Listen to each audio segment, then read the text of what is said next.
Hello and welcome to the UK League Championship. My name is Jake Hipbrain Matthews and I'm joined by Dan Orcs Harrison. Yesterday we had some really fun games and I'm just excited to get into today.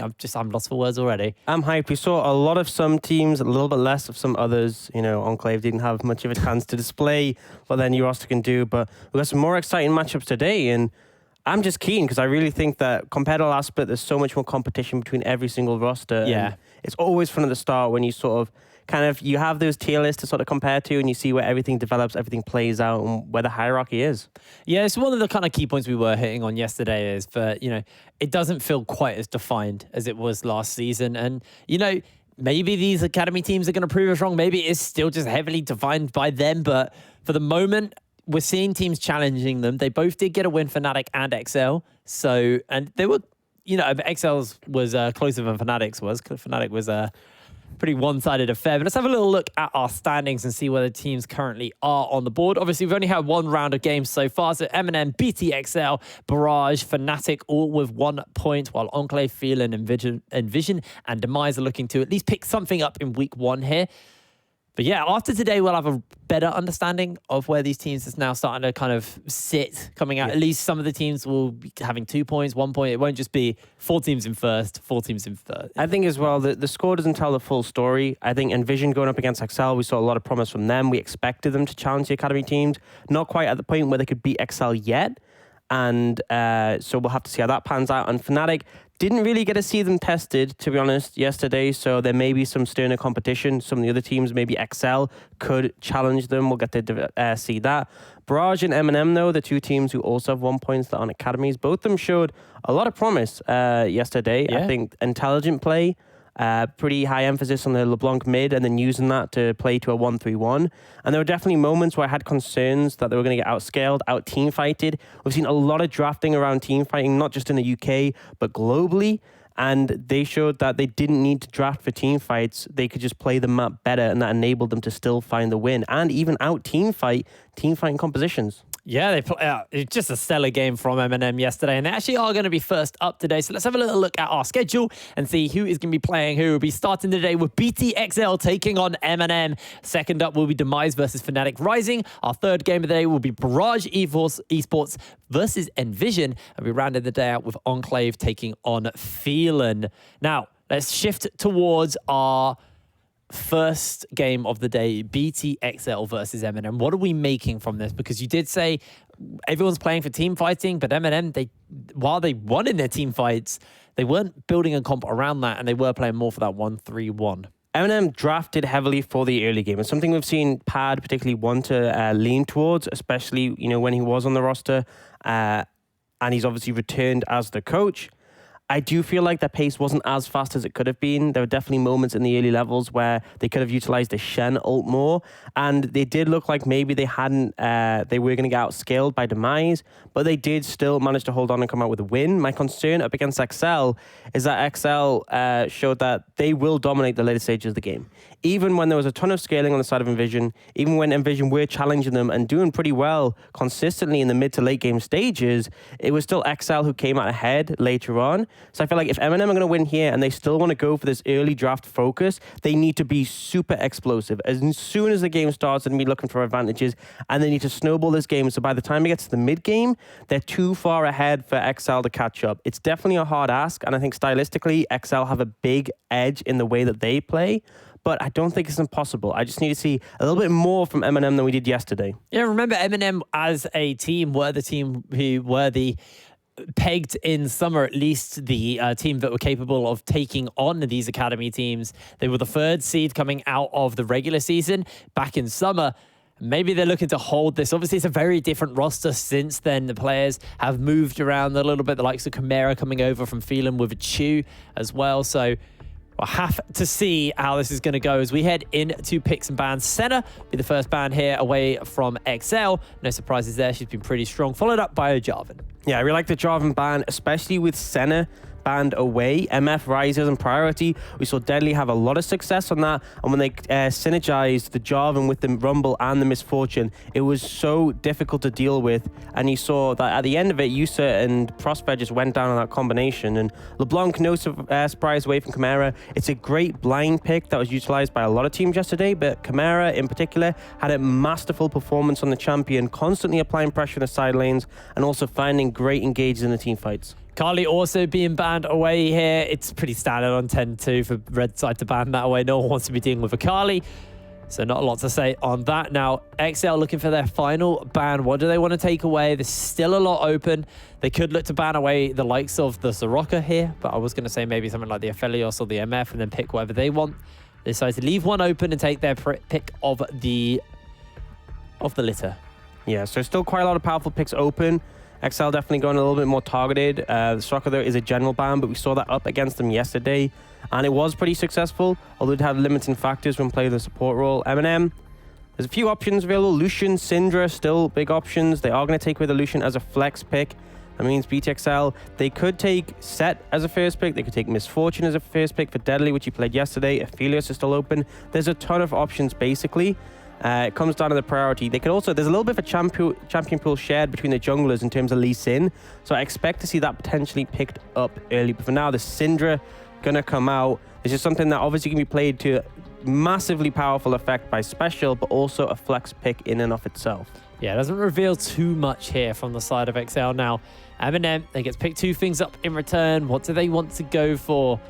Cassiopeia was banned away from Chimera and Sendo as well, crucially, in their previous game, so maybe. But Achu goes back into something he's very comfortable on, is going to be the Ziggs, most likely in the bot lane, but again, technically can still flex into mid. It's good specifically into the Syndra, though. Ziggs is good into immobile champions because of the fact that his ult is such a wide radius. When it gets to the later stages of the game, you ult on top of their carries. Very difficult to avoid, and it chunks them massively. It also was something Achu was confident taking in the bot lane, so I understand them putting this much early priority on. And it means that if Deadly does pick Misfortune, he has to be really careful whenever he channels his ultimate, because a Mega Inferno Bomb could just essentially one-shot him.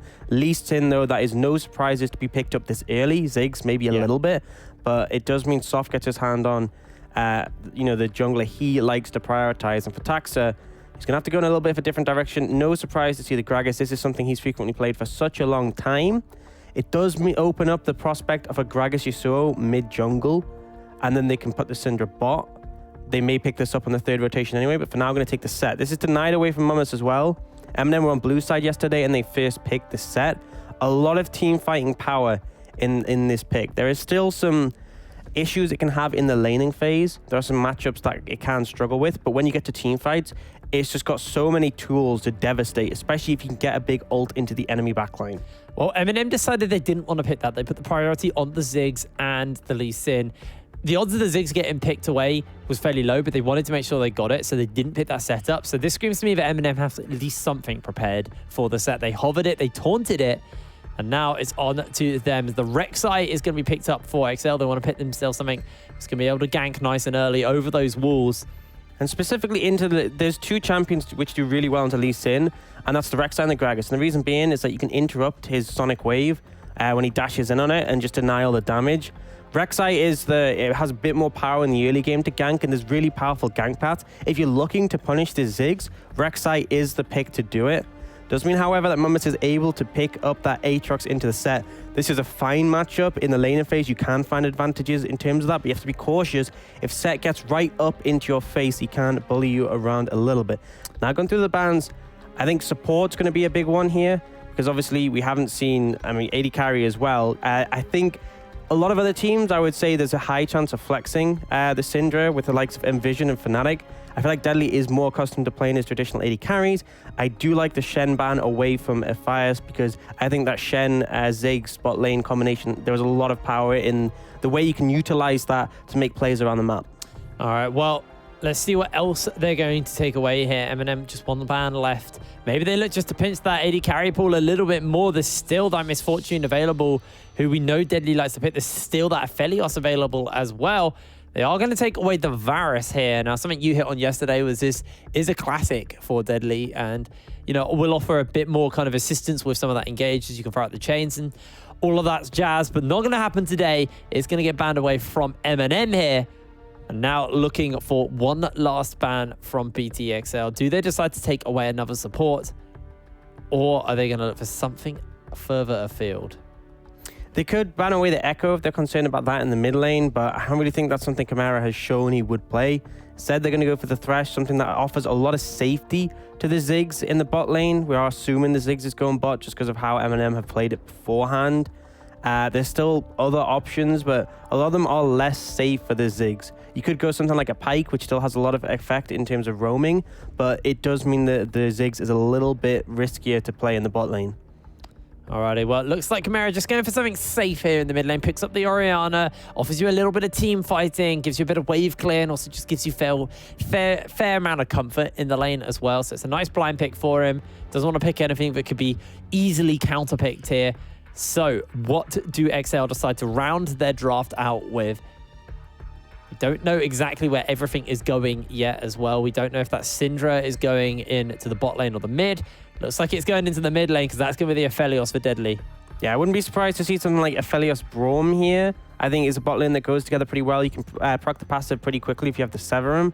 But it depends what Kasing wants to play. They have a lot of power already in their top side of the map. A lot of early pressure. The Aphelios gives them some scaling to sort of counteract that. And it's pretty tricky right now because essentially you're giving over counter pick to Fires. There was no way to prevent that on red side. And instead they're going to go for the Nautilus, so a bit more aggression to punish that Ziggs, but less peel for the Aphelios. But I think that's fine. I think you don't really expect MnM to go for a Braum themselves, which it's a fine matchup to go into the Nautilus. Normally Braum, Thresh both deal with him quite well, but you don't really want to play Braum with the Ziggs.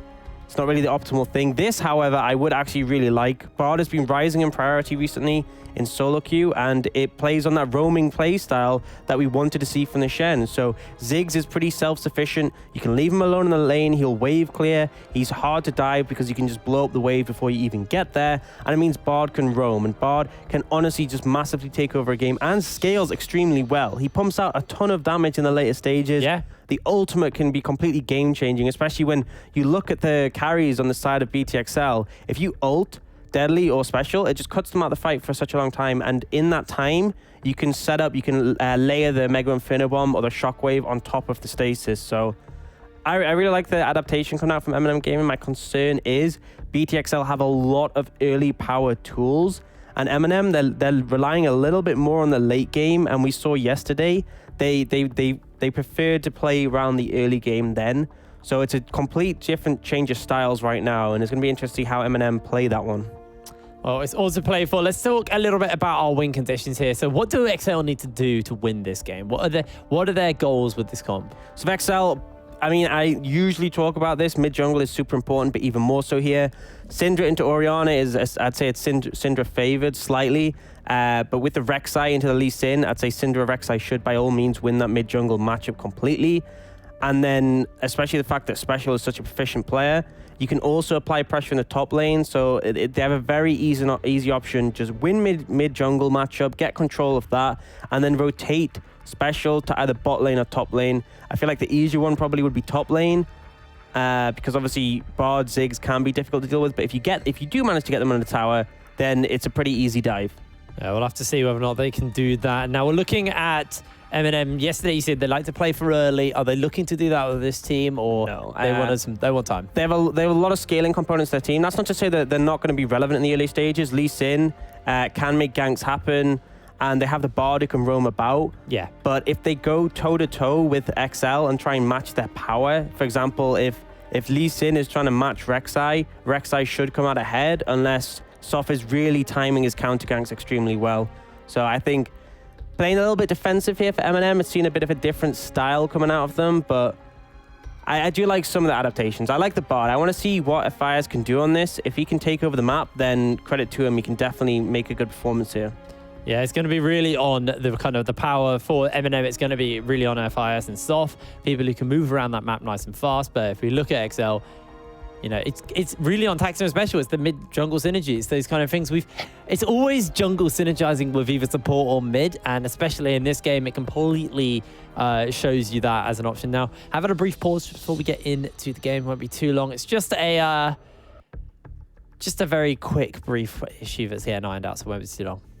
Yeah, so I think the easier to execute composition is BTXL's. I think that as well, them being on the on-paper stronger team, that's my little bit of concern for MnM, is that all BTXL need to do is just get special ahead, play through mid, play through the rest of the map. Game should be sorted pretty convincingly. For the side of MnM, it's going to take really strong play from Soft in the early game, and he can't really just find Taxa and just force him out the jungle. And the rest of the team has to play extremely intelligently because Rek'Sai has just such good gank paths, and all 3 lanes have great setup. Syndra obviously has a stun. Set can just use the face basher, is it? It's the face breaker's the stun. Face and breaker. Haymaker's the long range. Can use the face breaker, and then obviously having an Aphelios who also offers CC, but the Nautilus as well in the bot lane. It's really, this is a game where Taxa should just be able to take over and dictate things, show his early game prowess on the Rek'Sai. We've typically seen him play a little bit more of a utility role for his teams. Sometimes just want to facilitate his teammates, but I want to see him say, I picked this Rek'Sai for myself into the Lee Sin matchup. I want to take over the game and get me strong.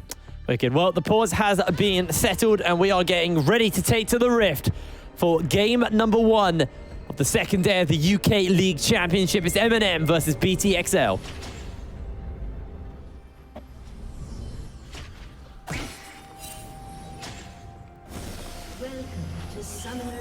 We were very impressed by MnM's win yesterday. Chimera especially.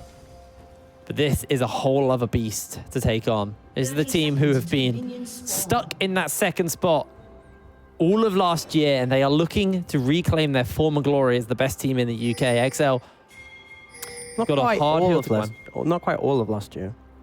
Well, they didn't win a single title last year. No, but they went second place all of last year. Oh, okay. And I think that's a big hit as well. XL have won the UK in the past, but that was a long time ago. They've been playing second fiddle to Fnatic, but sometimes not even managing that. And I think this is the opportunity. They haven't changed their roster much other than the addition of Deadly, which I think, considering how they played last year, he fits well with the team. So I feel like they should be coming into this season swinging, and they should be able to challenge every team they go up against. Obviously, the sights are set on Fnatic Rising, but first they need to get through MnM here and now. You can see both junglers starting on the bot side, but Soft will actually just solo his buff. And so the advantage of this is it makes it a little bit more difficult for BTXL to know where Soft is starting. And we said a really important factor was that if Soft went toe-to-toe with Taxa, he's going to find things difficult because of the matchup. So this allows him to better evade Taxa and get a read on him before he starts to play aggressive. So Chimera actually trying to opt in for some pressure here, but he's actually missing a fair few minions in return for that. So the light fight is going to break out just in the bot side of the map, but Chu and I, FIS are feeling pretty comfortable on the Ziggs matchup. Level 2's been out on Sendo. Does mean he gets that face breaker, gets that stun off, and just auto attacks free, gets a bit of damage onto Mummus. Yeah, pretty heavy trade there, and that's one of the concerns with the Aatrox. You need a little bit of space to use your abilities. The ideal situation is you have a gap so that you can get the sweet spot. If the set's just up in your face, he will out-trade you. You do at least have the Deathbringer stance to kind of heal you up a little bit, but then also with the pit grit, Sendo can also heal up. So sustained in this lane isn't lopsided. It isn't towards one person or the other. They both have it. I feel like it's very much about who runs out of mana first. That's a joke because they don't yeah, I know. mana. Yeah, I'm aware of that. Speaking of manaless champions, Taxa is waiting up here, potentially look for a dive. That's Infernal Chains down, which is a pretty big tool. I don't think they're feeling too confident to go for it next. Maybe when the next wave comes in and it's stacked up, and Mummus really low actually here. Yeah, he's actually going to get traded back onto. Deathbringer stance just heals him back up, so he's pretty comfortable. I like this from Soft. They're reading this. The setup is pretty obvious to be here. Yeah, Sendo's playing way too aggressively not to have a jungler near him. Mummus just has to stay alive. Can land that knock up, the teleport's coming in, the team's joining up, Infernal Chains land onto Taxa, and he is down. Mummus finds first blood. Beautifully played from MnM. I said if you go toe-to-toe with Taxa, you're going to struggle in the lead, but counter ganks can come in huge. You get the kill, you give double ults over to Mummus, and now Sendo looks like it's going to help Mummus shove the wave in so he can get a reset here. The one downside to this play is Chimera's TP. I understand the reasoning for it. Mummus, that's kind of greedy. He's in trouble. Jungle is going to leave him as well. Uses the Infernal Chains to try and lock Sendo up. Will cancel out the Face Breaker. So MnM is going to be able to get away, but almost bit off more than he could chew there. Yeah, the big downside is that Chimera obviously having a TP and then walk back down bot. Now the CS is even, as you can obviously see, but the benefit is that Special got to reset off his own. He used his TP to get back to lane, but as a result, he is now up in items. You can see he's got the Amplifying Tome as well. He was able to pick up a pink cord, and he's also reset his potions. Right now, Taxes. So Soft just wants to shove the wave in to get Chimera reset, but Tax is waiting. They could look for something here. Tries to get himself the knock-up, has that flash not available to him actually, but he does still connect it. The scatter the weave's enough, and Taxa, he's going to turn it around, finding himself a kill. MnM and Sendo now having a bit of a scrap here. Haymaker going to give him a bit of shield and a bit of burst onto MnM. Yeah, just greedy from Chimera. You had to flash before the knock-up came in because of the CC layering. Tried to hold it, and it cost him his life. He's gone back to base, and he's picked up Merc Treads, so a little bit more safety in the lane, but that's not exactly what you take when you want to establish dominance and trade heavily with specials. So already seeing the advantages come out for MnM. MnM dodge away there. Does get that Deathbringer stance off. It does a lot of damage. MnM, remember, he has double buffs here. He's just going in onto Sendo. No flash available. Sendo, Grit is fading away, so he's not going to have quite big of a shield to work with. MnM is playing with fire. Face breaker into the red buff. Oh, what a turnaround! Dashes away from the Haymaker, and MnM just gets an easy solo kill. Great dash to avoid the damage. Set maxes his W. A lot of damage in the shielding as well, but he played that perfectly. You can tell Sendo was waiting for cooldowns before he went for that trade, and Sendo will get back to lane sooner because he has that TP available. He's also picked up the Bramble Vest to reduce the healing, but MnM, we waited for his return, went over to the Brazilian scene and had a lot of success there, but when this guy was in the UK, I will say he was the best UK top laner in the UK.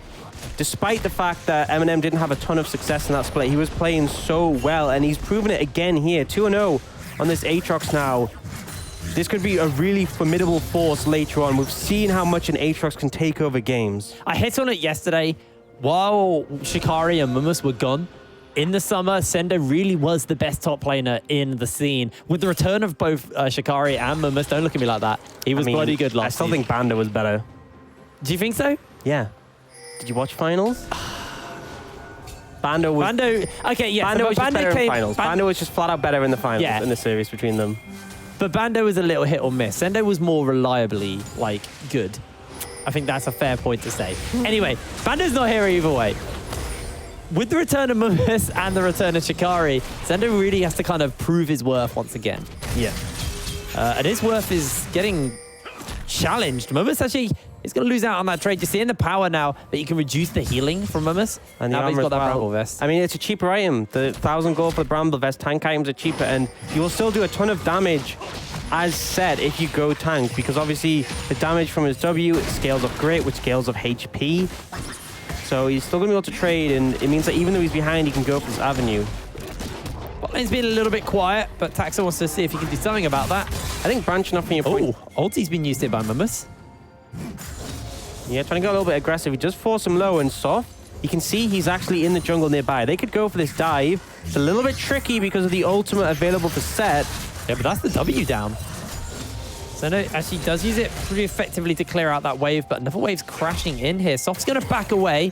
The Infernal Chains do miss their mark. MnM landing those sweet spots at least the first time round. Anyway. You can actually see big move coming already from a Chu and a Fires towards the top side of the map. Dragon's still available, but we talked several times about this yesterday, that often teams will trade gold and tower structures on the map for dragons because they're happy to give that one up. But you can see Singh has matches. Deadly, however, isn't here, but he has teleport. So MnM making a 5-man move to secure this Herald. Yeah, you can see Sendo's actually looking to run MnM down here. He still has that showstopper. It's just running him out. It's going to get that slow for the auto attack. They're going to layer a lot of damage in. Have to watch out for that face breaker, though. For the Haymaker, sorry. The Grit stacking up. They're slowly just whittling him down. He's never going to get that big of a shield if they just slowly burn him.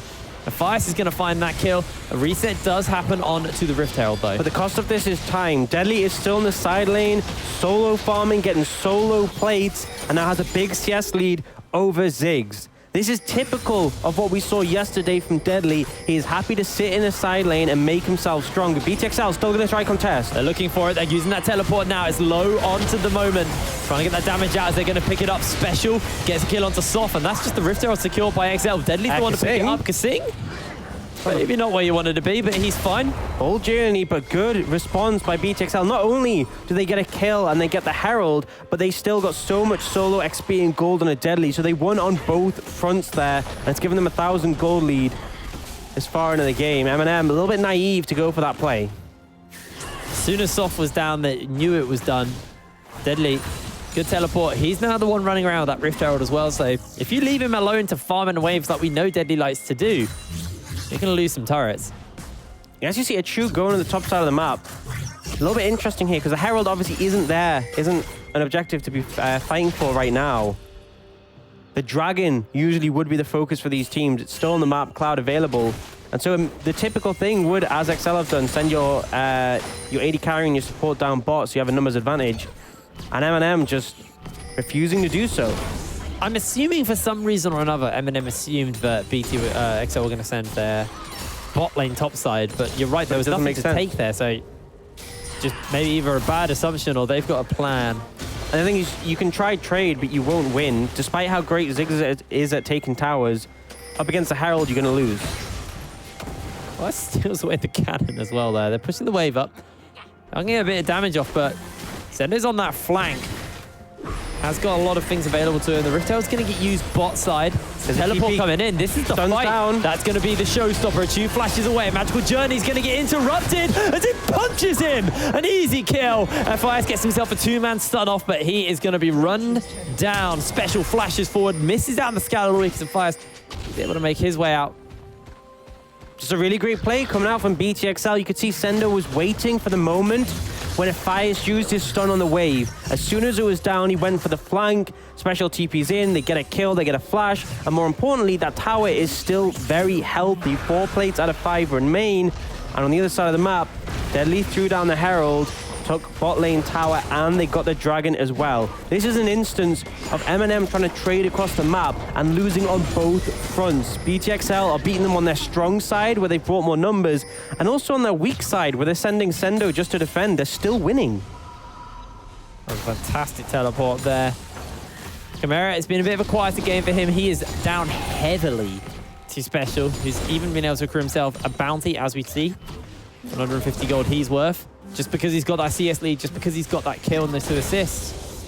Chimera really has to do something to keep himself back in this. It's an interesting style from MnM, because it really feels like they're trying to speed up the pace of the game. It feels like the plays they're going for, the ways they're acting, it feels like they're trying to get the game going, and all it's doing is giving more avenues for BTXL to accelerate the game, which is really what BTXL need to do, because they're the ones who are a little bit of concern in the late stages of the game when you're up against the likes of a Ziggs, of an Orianna. But for now, BTXL are looking great. They've been given avenues to gain advantages, and they've played around it spectacularly. They have indeed. Now, Mummus doesn't need to be careful. Hook's going to land by Kasing, gets himself the knockup. The depth charge comes down. Mummus flashes away. Do lose the parallel convergence to lock him in, but Mega Inferno Bomb not going to find its mark. Tempered Fate locked one person down, but they just flash away, so at least they get something for it. Yeah, but it just ends up being a trade of flashes between Mummus and Taxa overall for the long-term cooldowns. Ow. That's a lot of damage. That wave comes in. Yeah. Q goes wide, and Special's got a kill. Ambitious. I just don't understand. This is MnM when they were playing yesterday. This is what I wanted to see. I want to see the aggression. I want to see them pushing advantages when they drafted the early game. But this composition does not mesh with how they are trying to play the game. Why are you looking for that play on a Special when he's so strong and you should have an idea that people are around? And now Sendo go for a gank here. Just going to use the showstopper into the Scatter of the Week. Haymaker will seal the deal, and Taxa just comes in for a quick bite. XL finding more and more. You can see in this top side as well. Lost a lot of health there.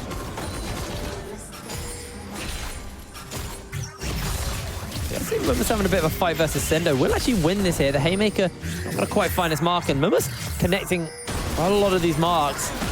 But the Hook's going to go wide, and Fias, you're dead, dude. Sing picks that one up. BTXL just establishing dominance in every single lane. See how aggressive they are currently in the jungle of MnM, and there's nothing they can actually do. They can't contest. They've played a little bit too aggressive in the early levels. They've given too much over to BTXL, and right now they're so far on the back foot. They drafted scaling, and they're gonna have to wait to scale because there's no way they contest them right now. Gold lead is 5,500, and you can see level leads coming out almost across the board. Special 2 levels up on Chimera. He's got that second point in his ultimate doing so much burst damage. He's gone for the cheaper spike in the GLP. Also allows him to land that stun a little bit easier.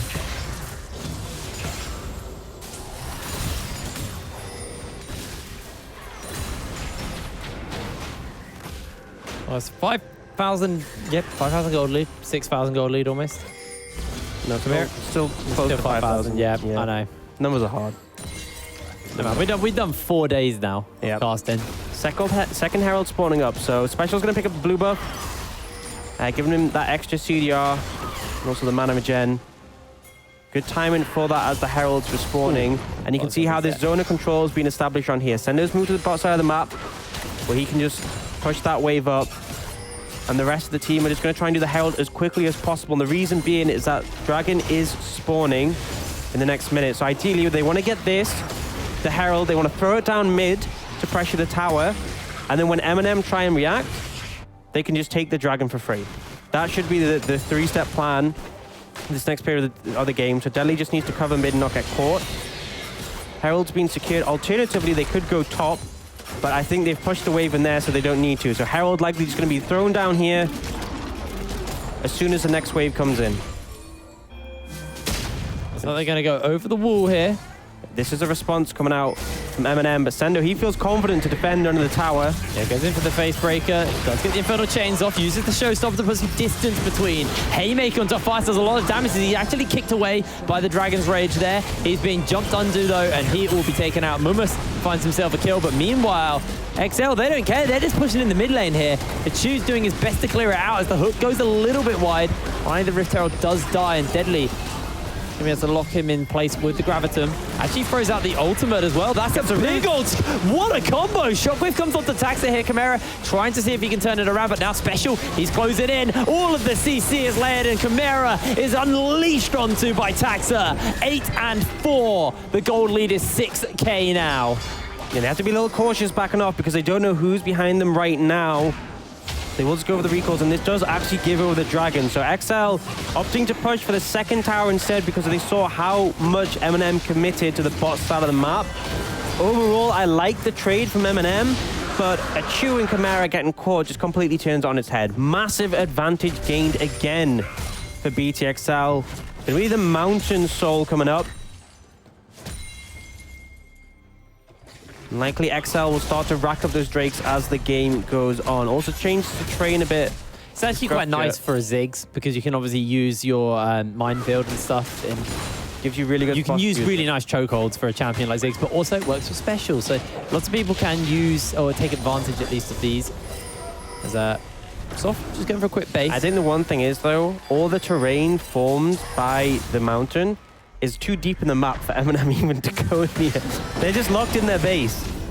So it may not make that much of a difference. Right now though, no real objectives on the map for BTXL to be taking, no neutrals, but they'll happily take that blue buff. Special. That's Syndra. Very easy to secure that one as Syndra. And you can see now, MnM, their zone of control has just been pushed back massively by BTXL. Once again, we see Deadly in the side lane farming up.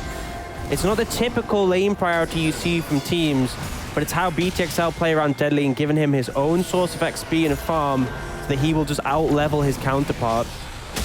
And now BTXL are going to rotate over and apply pressure on this tower. They really cannot step up to defend this MnM. Bias looking like he wants to try, but you have to be very cautious with Tax and Special just able to blow someone up if they want to. Megan Bomb gives them a little bit of a reprieve on this wave. It's going to be whether BTXL want to wait for the next wave to come in. But one concern is that through this entire time, Mumus has been pushing up in the side lane, so Sendo is just going to head down and answer. Doing a bit of a scout out around the jungle, see if there's any camps he's going to be able to take. Not the case, he dashes back over. starts to hammer away at this tower. There's Sendo. Meanwhile, the rest of the team actually doing a bit of a reset here. Deadly continues to stay in the top side of the map, to try and push up as much as he can, clear out this wave, but the rest of his team backing off. I think he's going to do the same. They want to spend their gold. Spending gold and resetting the vision as well. A big factor with these situations is you want to have the vision to ensure that you're safe to push up in this regard, and that MnM don't have information on you, so Kasane going to restock his Sightstone, pick up some more control wards, and move back on the map. Next objective, not including the Baron. I don't think right now BTXL going to be looking for that one. But the Dragon should be spawning shortly, so they can start to apply control over that and sort of move their members to the bot side if they want to maintain that control for when the Dragon spawns. Alternatively, they could just move top side and try and get Baron control, but I feel like it's super risky to go for a Baron against MnM's team composition. You have the Bard ult to potentially stall it and scout it out. And a Mega Inferno Bomber or a Shockwave over the wall could be huge. Right now, MnM actually potentially looking for a pick here. They need to be careful. Specials about Taxes also with him. Special just presses R and someone dies. That's the interaction. So I don't know, actually just using the Q to try and get the movement speed to run at Mummus, and that's actually going to force Mummus to walk away. Doesn't want to risk it. Obviously, he knows his side, his map is kind of top side. His team is stacked up there. Mummus needs to be a little bit careful. The Facebreaker will pull him out. Uses the ultimate. The Haymaker gets the true damage off, and Deadly getting caught out. The Tempered Fate has been used. Chimera closing in to make sure Mummus can try and live here for the moment. Throw out that Q. That's going to be the ultimate. The showstopper onto Chimera. Shockwave will connect. In comes the ultimate. The Moonlight Vigil is going to be enough from Deadly. 2 kills for the side of BT. It's the scan of the week. Oh, picks him up with a hose pipe. Special over the wall. Gets himself a kill, and it is just so one-sided to BTXL this game. Yeah, Mummus just caught out in that situation. I guess he was hoping they would walk past without knowing he was there, but Sendo already pinged him out, already called Deadly over, and then it was just a bad fight for MnM to take. The gold lead was already in XL's favor, but even more so now. Dragon going to be spawning in less than a minute, and BTXL just head straight over and pick that one up, essentially pretty free. They're going to move via mid, though, and establish some control. Push the wave up. You can see pings coming out. They're actually looking to establish control over the Baron side of the map. So I think, honestly, BTXL just saying, game's going to be over before Dragon Soul becomes a thing. So we're not really bothered about it. The Mountain's always nice for their team, but they're 21 minutes in. They got themselves an 8k gold lead. I mean, not a 9k gold lead. For the Mountain Soul, the game needs to go for like 32 minutes. Yeah. I don't think it's going to go for that long. You see pings coming out on the Baron from MnM. They're actually pathing towards the Mountain Drake here, and now BTXL, they put their control topside. If they want to contest this, they have to try and move through some blind spots. But they're so threatening right now. It's going to be pretty scary for MnM. Taxer also kind of hanging just far enough away to be able to spot people with the Prey Seeker. They're just losing on the other side of the map, though. They don't even need their full team to push through and try and contest control the Dragon. They can do it down in numbers. Dragon has been started. You know what's going on. Tempered Fate actually catches onto Taxer here, so MnM should get this for free.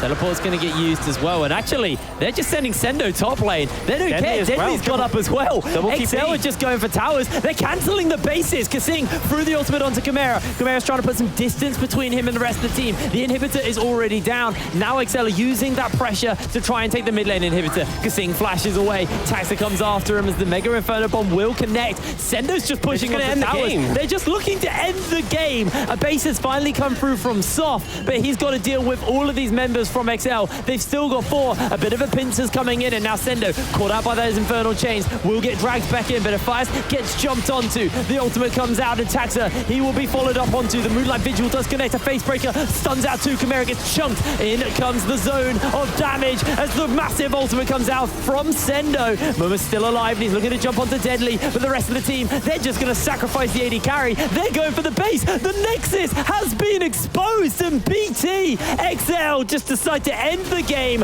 right here, right now. Sendo with a Haymaker means the Shockwave will not kill him. 12-7, 23 minutes on the clock. It's a clinic.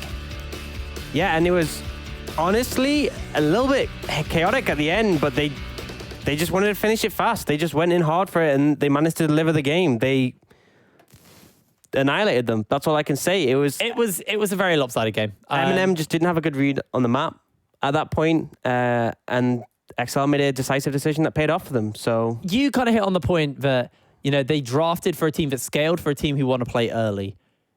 And you saw there, like, they were making the moves, but they didn't have the composition to actually kind of back the moves that they were making. And all it ended up doing was just giving advantages over to XL. I mean, so many times they tried to like jump onto Sendo, and Sendo just be like, yeah, I'm pretty good at playing weak side here. There's points that they could have looked to expand their sort of advantages. You know, when there's a little bit of mana and AP behind Ziggs, when he has a lost chapter, he can handle the waves in the bot lane. If Fires can start moving, that's when they can really start contesting as a unit. But when they brought 5 members up to the Herald and just were like, we're going to start it, we're just going to win off this. And then they got, not only did Deadly get alone time, but they then TP'd in and still found the team fight. Yeah. I think MnM, this was a test for them, and they failed. But obviously part of failure is learning. So they need to look back at this and assess. I don't think they had a good read on the win conditions. I think they were trying to force things unnecessarily, and that's what cost them. But XL showed that they're pretty unwavering in most situations. I mean, here's the thing. For MnM, they had a very good win yesterday, and they've had a pretty harsh loss today. So they can learn from both of those things together from week 1 and bring that into week 2. That's what they need to do really from here. They can look at, okay, we can beat a team this way, but versus a team like XL, that style doesn't work. Where were the mistakes made? What do we need to change going in? And that's obviously what MnM are going to have to look at for next week. XL, they just, again, put a pretty solid clinic on there. They had a closer game versus Envision yesterday, but versus MnM, it was Fnatic versus Enclave level of dominant. Yeah, absolutely. I mean, I think MnM had a little bit more life, but yeah, either way, XL showing that they're still a dominant force, and week 1 will not be their downfall. Not at all, but we are going to cut to a quick break. When we're back, it'll be Fnatic versus Demise for game 2, so you don't want to miss this one. We'll see you after the break.